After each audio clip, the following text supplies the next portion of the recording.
कधी-कधी answer matter नाही करत, तर प्रेझेंटेशन मॅटर करतं.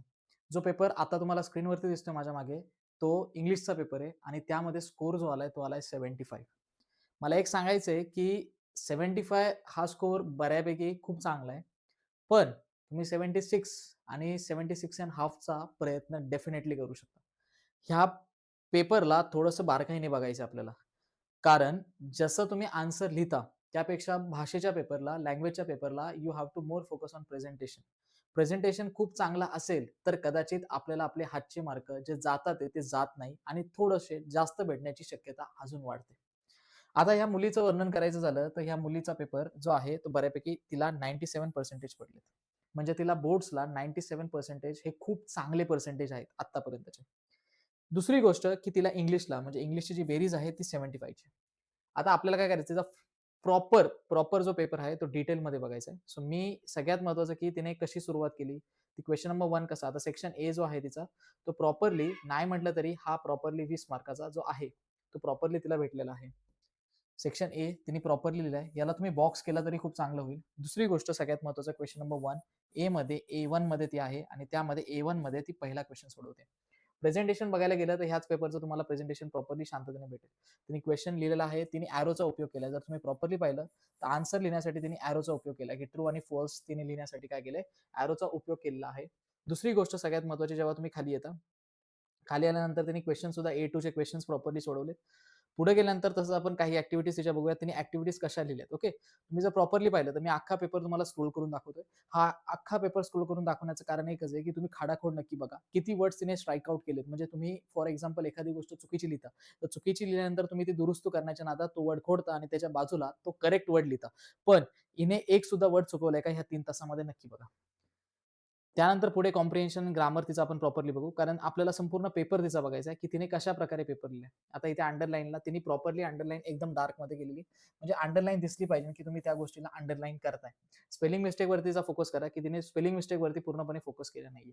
आकृती, याला ॲक्टिव्हिटी म्हणतो आपण. इंग्लिशमध्ये सगळ्यात महत्त्वाचं, दिस इज युअर ॲक्टिव्हिटी. सो आता ह्या टॉपरने, महाराष्ट्राचा टॉपर एक प्रकारचा, सो ॲक्टिव्हिटी लिहिण्यामागचं कारण आणि प्रॉपरली बॉक्सेस कसे गेलेत. तर आता तुम्ही प्रॉपरली बघू शकता, की बॉक्सचं डायमेन्शन जे आहे, ते प्रत्येक बॉक्सचं डायमेन्शन सेम आहे. म्हणजे काय? तुम्ही स्केलने बॉक्स ओढताय, याचा अर्थ तुम्हाला हे माहीत पाहिजे, की याच्यामध्ये अंतर किती सेंटीमीटरचं आहे. हे सेम अंतर इथं आलं पाहिजे. ओके. दुसरी गोष्ट, सेम बॉक्स इथे सुद्धा आलेला आहे आणि सेम बॉक्स इथे सुद्धा आलेला आहे.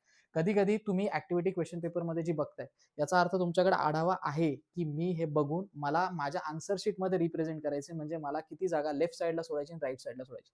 ही जागा त्याची मार्जिनची 1 सेंटीमीटरची मार्जिन आहे आणि त्याच मुलीची तिकडे जागा बऱ्यापैकी तुम्ही बघू शकता, की थोडीफार सोडली. ॲक्टिव्हिटी जर तुम्ही प्रॉपरली पाहिलं तर प्रेझेंटेशन तिचं टॉप नॉच आहे. म्हणजे आत्ता तिने तो पेपर एकदम चांगल्या प्रकारे प्रेझेंट केलेला आहे. पुढे गेल्यानंतर जसं आपण पुढे जातो, पुढे गेल्यानंतर सगळ्यात महत्त्वाचं, की ग्रामर, काही ग्रामरचे क्वेशन्स आहे. पूर्ण डिटेलमध्ये पेपर बघायची गरज नाही. हाच पेपर काही येणार नाहीये, पण तुम्ही बऱ्यापैकी बाकीच्या गोष्टी बघा. WH क्वेशन तिला बनवायला सांगितला होता, तर WH क्वेशनला तिने प्रॉपरली व्हॉट आणि व्हेन हे जे आहेत ते प्रॉपरली जे WH वर्ड्स आहेत त्यांना अंडरलाईन केले. तिने जे स्वमत लिहिले, म्हणजे ज्याला आपण बोलतो ओपिनियन, म्हणजे स्वतःचा ओपिनियन विचारला जातो कधी-कधी आन्सर्समध्ये. तर तो ओपिनियन लिहिताना तिने प्रॉपरली तिच्या अक्षरामध्ये ते प्रॉपरली लिहिलंय. दुसरी गोष्ट, पुन्हा एकदा ही ॲक्टिव्हिटी आली. ॲक्टिव्हिटीमध्ये एरोचं प्रेझेंटेशन, एरो प्रॉपरली बघा. हे स्केलने करतात. ही गोष्ट तुम्ही पेन्सिलने करू नका किंवा पेनाने करू नका. स्केलचा वापर नक्की करा याच्यामध्ये. स्केल जी आहे ती प्रॉपरली वापर करा. कारण तुम्ही स्केलचा वापर करत नाही, म्हणून त्याचं प्रेझेंटेशन आहे ते थोडंसं बऱ्यापैकी आपल्याला जसं पाहिजे तसं भेटत नाही. आणि तसं समोरचा एक्झामिनर सुद्धा तुमच्याकडून अपेक्षा ठेवतो, की तुम्ही ती गोष्ट तशी लिहिली पाहिजे. बॉक्सचं रिप्रेझेंटेशन, क्वेशन टॅग अंडरलाईन केले. प्रॉपरली 2 क्वेशन टॅग तिला पेपरला आले होते बोर्डाला. तर प्रॉपरली दोन्ही याला तिने प्रॉपरली अंडरलाईन केलेला आहे. क्वेशन मार्क प्रॉपरली असला पाहिजे. ओके, तुम्हाला ह्या गोष्टी कळतील. आतापर्यंत कुठेच खाडाखोड झाली नाही. आता ही तिचं ओपिनियन विचारलंय. तिने तिचं ओपिनियन जे आहे ते 2 पॅरामध्ये टाकले. तुम्ही जर प्रॉपरली पाहिलं, तर तिने सो मच जे आहे, इंग्लिशमध्ये जे सो मच आहे, तुम्हाला ते बऱ्यापैकी बोर होतं लिहायला, की काय लिहायचंय त्याच्यामध्ये आणि किती लिहू शकतो आपण. तर त्याच्यामध्ये सुद्धा आपण लिहू शकतो. खूप काही लिहू शकतो चांगल्या प्रकारे. खूप काही मोठ्या लोकांचे आपण सुविचार लिहू शकतो, ज्यांनी आपल्याला खूप चांगले वर्डिंग्ज दिलेले. ते प्रॉपरली आपण मेन्शन करू शकतो. दुसरी गोष्ट, की त्या संपूर्ण स्वमताला जे 2 मार्काला तुम्हाला स्वमत येते, त्याचं बऱ्यापैकी तुम्ही पॅराग्राफमध्ये त्याचं कन्व्हर्जन करू शकता. म्हणजे काय? तर सगळ्यात महत्त्वाचं, की तुम्ही 2 पॅरा त्याचे प्रॉपरली बनवू शकता आणि 2 पॅरा तुम्ही बनवले पण पाहिजे. कारण सगळ्यात महत्त्वाचं, मांडणी खूप चांगली असली पाहिजे. तुम्ही काय लिहिताय, म्हणजे तिने आता याच्यामध्ये काही मोठी गोष्ट लिहिली नसणार आहे.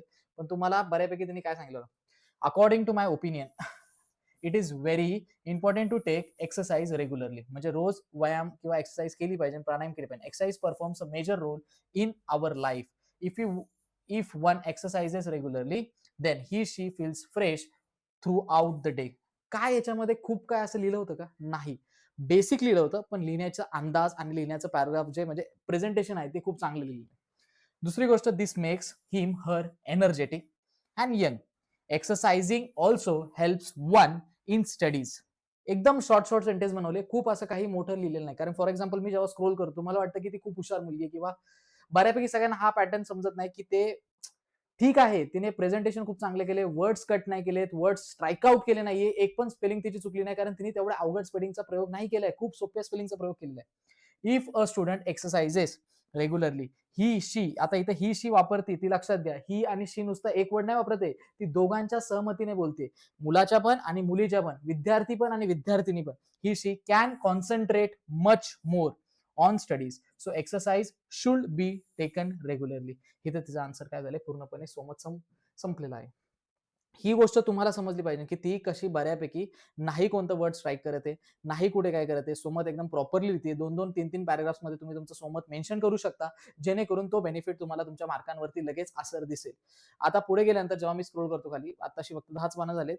पोएट्रीचा सगळ्यात पहिला, आता हे जे आहे की जेव्हा पण तुम्हाला ऍक्टिव्हिटी सर्कल्समध्ये येते, त्या ऍक्टिव्हिटी जेव्हा पण सर्कल्समध्ये येते, एक लक्षात घ्या की त्याच्यानंतर पॉईंट घेऊन जाण्याचा प्रयत्न तुम्ही करा.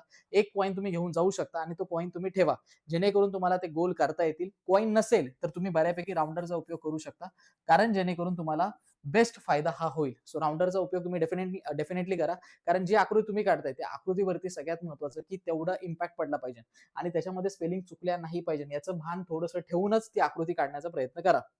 परत एकदा सोमत तिने लिहिले, दोन याच्यामध्ये तिने प्रॉपरली परत एकदा तिने काय केले, पूर्ण सोमत हे 2 पॅराग्राफ्स मध्ये डिवाइड केलेले. हे 2 पॅराग्राफ्स म्हणजे खूप महत्वाचे आहेत, हे लक्षात असू द्या, कारण इथं सुद्धा तिचा अर्धा मार्क गेलेला आहे सोमतामध्ये. ओके, पुढे जाऊया. जेव्हा पण आन्सर शीटमध्ये रिकामी जागा सुटते तेव्हा हे स्ट्राईक आउट म्हणजे अशी आडवी लाईन करण्याचा प्रयत्न नक्की करा, कारण ही जी ब्लॅक इथे तुम्हाला दिसते ही बऱ्यापैकी तिने केलेली आहे. आता आपण कॉम्पोझिशनचा पार्ट जो आहे तिचा प्रॉपरली तुम्हाला मी सगळं डिटेलमध्ये दाखवतोय. सो मी जरा थोडंसं बाजूला होतो म्हणजे तुम्हाला काही काही गोष्टी कळेल. डूज आणि डोंट्स. आता तो टेबल सुद्धा बनवलाय. त्या टेबलचं डायमेन्शन खूप महत्वाचं आहे. डूजला तेवढंच गेले आणि डोंट्सला पण तेवढंच गेले. अंतर खूप महत्वाचं आहे. घाईघाईमध्ये उलट्या-पालट्या लाईनी मारणं गरजेचं नाहीये. थोडंसं शांततेने पेपर सोडवणं गरजेचं आहे. Section 3 rapid reading. हे आधीचं रॅपिड रीडिंग आहे म्हणजे आधीच होतं, आता नाहीये. ओके. आता रायटिंग स्किलमध्ये हे आधीचं लेटर आहे, हे तुमचं लेटर नाहीये. सो हे असंच पॅटर्नमध्ये लिहिणं अतिशय गरजेचं नाही. आता जो पॅटर्न आहे तो प्रॉपर लिहा. तिचं लेटर बघा, तिने कुठे सब्जेक्ट झाल्यानंतर रिस्पेक्टेड सर नंतर झालं पहिला पॅरा, दुसरा पॅरा आणि त्यानंतर एक छोटासा तिसरा, एक तिसरी लाईन. ओके.